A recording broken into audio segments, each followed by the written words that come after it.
Waalaikumsalam warahmatullahi wabarakatuh. Perkenalkan, nama saya Luciana Dewi Nur Aini, absen 10 dari kelas 10 jurusan Akuntansi dan Keuangan Lembaga 2.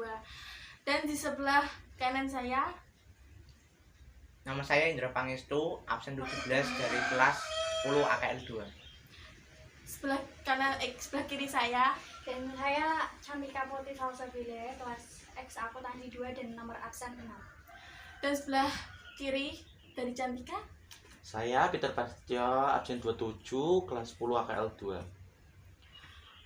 Bagaimana kabar kalian semua? Baik, alhamdulillah. Saya sebagai moderator di sini akan memimpin podcast kali ini yang membahas tentang bagaimana cara belajar yang lebih efektif dalam daring di masa pandemi COVID-19 ini. Saya akan mengajukan pertanyaan yang akan dimulai dari 1, Peter. Menurut Anda, bagaimana cara belajar yang lebih efektif? Menurut saya, belajar yang efektif itu yang pertama, bagi siswa harus dapat membagi waktu antara belajar, bermain, dan kegiatan yang lain. Jika siswa dapat membagi waktu belajar, bermain, dan kegiatan lain, maka kegiatan belajar akan lebih efektif dan efisien. Yang kedua itu lingkungan. Jika lingkungan sekitar itu mendukung, maka kegiatan belajar itu dapat lebih efektif. Menurut Anda, lingkungan yang tidak mendukung itu bagaimana ya? Kalau saya pribadi, lingkungan yang menurut saya tidak mendukung itu ketika lingkungan yang berisik dan banyak orang. Kita lanjut dalam pertanyaan kedua yang saya akan berikan kepada Cantika. Bagaimana cara mengatur waktu dalam belajar yang lebih efektif menurut Anda sendiri? Menurut pribadi saya ya, simpel saja. Dengan cara membuat schedule jadwal hari ini. Kan sudah kamu buat schedule kan sesuai dengan jadwal lah. Kalau semisal ada acara mendadak itu bagaimana menurut Indra? Ya menurut saya ya diprioritaskan ke acara yang sangat penting gitu, yang nggak bisa ditinggalkan atau tidak bisa digantikan dengan orang lain. Contoh kegiatan yang tidak bisa ditinggalkan itu bagaimana?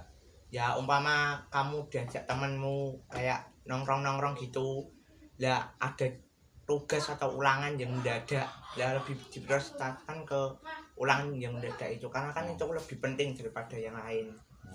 Misal, saya mau bertanya, kalau misal ada dua kegiatan yang sama-sama pentingnya, yang pertama itu misalnya kegiatan organisasi, yang kedua tugas yang diberikan oleh guru, mana yang Anda prioritaskan?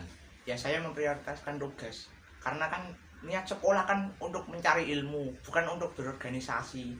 Ya pasti pembina dari organisasi tersebut udah memaklumi lah, kan sebagai siswa kita kan mencari ilmunya, bukan untuk, maksudnya tujuan kita tuh untuk mencari ilmu di sekolah, bukan untuk bergabung. Ya boleh sih bergabung untuk menambah ilmu atau pengalaman, menurut saya gitu.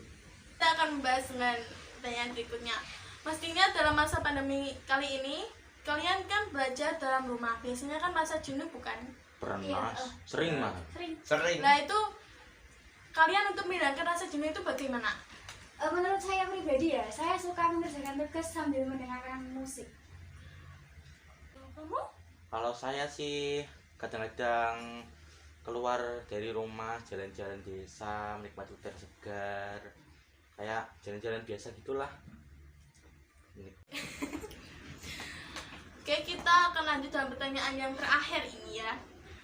Jika kalian malas dalam mengerjakan tugas, itu solusi untuk mengatasinya bagaimana?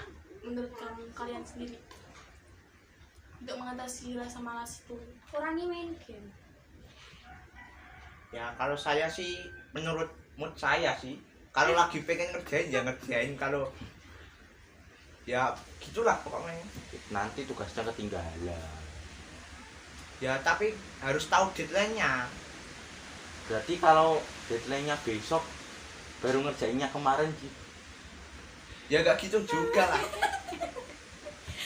Kalau kamu sendiri gimana cara Kalau saya sih bangun mood, kayak mengumpulkan niat? punya niat, kayak kalau lagi malas-malesnya itu kayak tinggal dulu, kayak jalan-jalan, main Nah, ya game. gitu menurut saya gitu. Kurang jelas. Bukannya menunda sampai besok. Kalau dari ngejalan tugas nggak ada niat, ya nggak bakal Masuk. jalan, nggak bakal masuk mau. Oke, pada podcast kali ini kami akhiri sekian. Semoga para sahabat sekalian dapat memahami dan dapat mengambil kesimpulan dari podcast tentang pembelajaran yang lebih efektif itu bagaimana. Jika yang kurang berkenan di hati sahabat sekalian, saja maupun tidak disengaja, kami minta maaf yang sebesar-besarnya. Di masa pandemi ini, ingat pesan ibu. Memakai masker. Menjaga jarak. Dan mencuci tangan. Sekian dari saya. Wabillahi taufiq walhidayah. Wassalamualaikum warahmatullahi wabarakatuh. Dadah. Dadah.